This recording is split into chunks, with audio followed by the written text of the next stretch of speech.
नमस्कार, मी पल्लवी पाटणकर. मनोवेदमध्ये आपल्या सगळ्यांचं खूप स्वागत आहे. आज परत एकदा नवीन विषयाला आपण घेऊन आलेलो आहोत. विषय असा आहे की मनामध्ये जे जुने विचार असतात, नकारात्मक विचार असतात, ज्याला आपण नको ते विचार म्हणतो, ज्याने आपल्याला त्रास होतो, ज्याने आपलं डे टू डे रुटीन आहे ते बिघडतं किंवा आपल्या कामामध्ये लक्ष लागत नाही, झोप विस्कळीत होते किंवा एकंदरीतच आनंदातलं आयुष्य हिरावून घेतल्यासारखं वाटतो त्या विचारांमुळे. तर असे विचार जे आहेत, जे मनामध्ये घर करून बसलेले आहेत, जुनाट आहेत, जे दबले गेलेले आहेत किंवा जे मनाला अगदी चिकटून बसलेले आहेत असं आपण म्हणूयात, असे जे काही विचार आहेत त्या विचारांतून आपण बाहेर पडण्याचा प्रयत्न करत असतो आणि करताना सुद्धा आपण 4 पावलं पुढे जाण्याच्या ऐवजी परत मागे आल्यासारखं वाटतं किंवा परत एकदा त्या विचारांमध्ये आपण गुरफटून चाललेलो आहोत, अडकून गेलेलो आहोत असं वाटायला लागतं. तर असे जे काही विचार आहेत, तर आपण जेव्हा त्यांना थांबवण्याचा प्रयत्न करतो तेव्हा ते का वाढतात, थांबण्याऐवजी ते जास्त वाढतात का, ह्याच्यावरती आज आपण बोलणार आहोत. त्याच्या आधी मला थोडक्यात तुम्हाला हे सांगायचं आहे की मनोवेदमध्ये आपण मनाशी संबंधित सगळ्या गोष्टींवरती चर्चा करतो.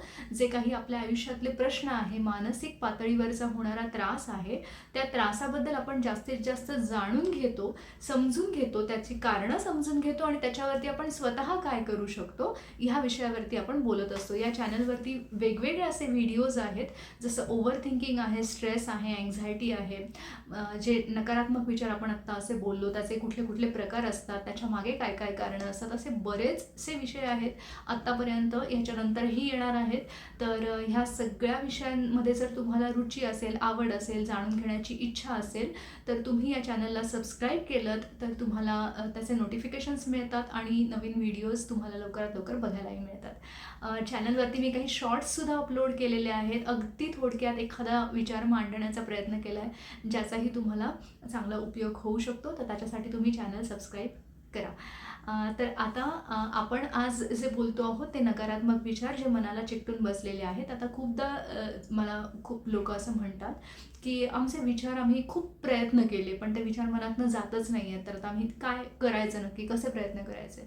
तर एकतर मुळात मला त्याच्या कारणांमध्ये जायला जास्त म्हणजे स्पष्ट करायला जास्त आवडेल की एखादी गोष्ट का घडते.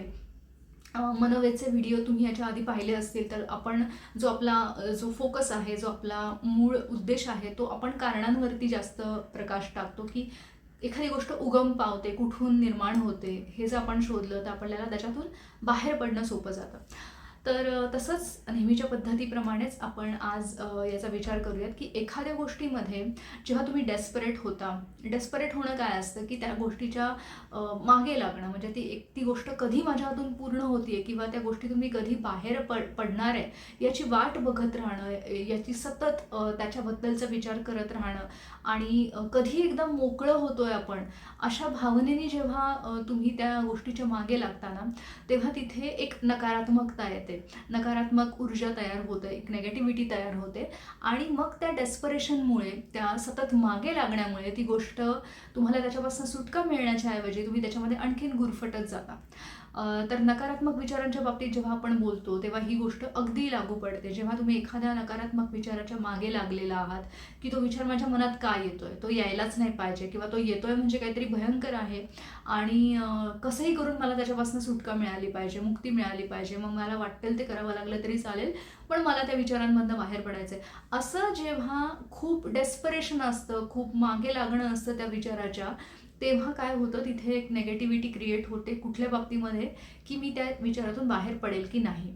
ही एक असुरक्षितता आहे, ही एक भीती आहे किंवा ही एक धाकधूक आहे, ज्याच्यामुळे ती नेगेटिव्हिटी निर्माण होते आणि तो विचार तुमच्या मनामध्ये आणखीन पक्का होऊन जातो, आणखीन घर करून बसतो आणि आणखीन जास्त नकारात्मक विचारांना तयार करतो.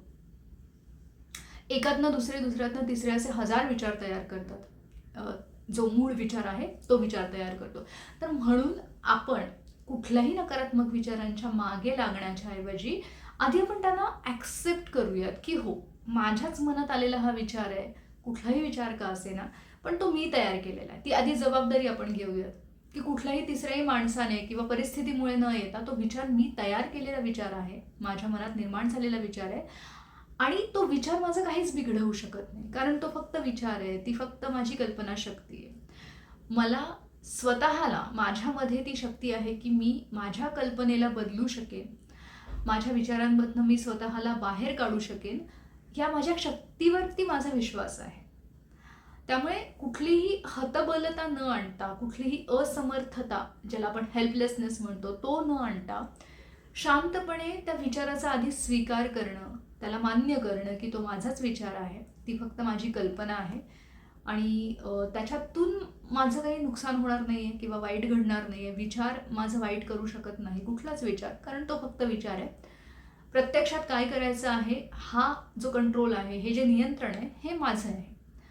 म्हणूनच मी शांतपणाने त्या विचाराला ॲक्सेप्ट करतो किंवा करते, मान्य करतो आणि त्याच्यातनं बाहेर पडण्यासाठी मी जे काही प्रयत्न आपल्याला करायचे आहेत, त्या प्रयत्नांवरती विश्वास ठेवून, श्रद्धा ठेवून, शांतपणाने ते प्रयत्न फक्त चालू ठेवणं.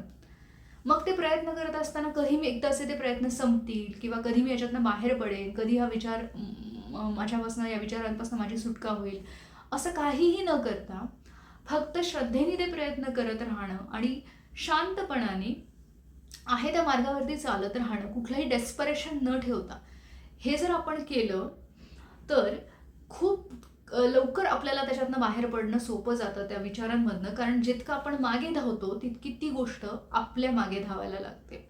म्हणून अतिशय साधा नियम आहे की जी गोष्ट तुम्हाला मिळवायची आहे किंवा ज्या गोष्टींपासून तुम्हाला मुक्ती हवी आहे, अशा कुठल्याही गोष्टीसाठी डेस्परेट न होता शांतपणाने त्याच्यासाठी आवश्यक असणारे प्रयत्न करत राहायचे, त्याच्यावरती आणि स्वतःवरती विश्वास ठेवायचा, स्वतःच्या प्रयत्नांवर विश्वास ठेवायचा आणि पेशन्स, धीर ठेवून संयमाने पुढे जायचं.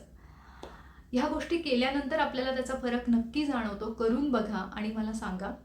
आणि अशाच व्हिडिओसाठी चॅनल सबस्क्राईब करा, व्हिडिओ शेअर करत राहा, जास्तीत जास्त लोकांना त्याची मदत होणार आहे. धन्यवाद.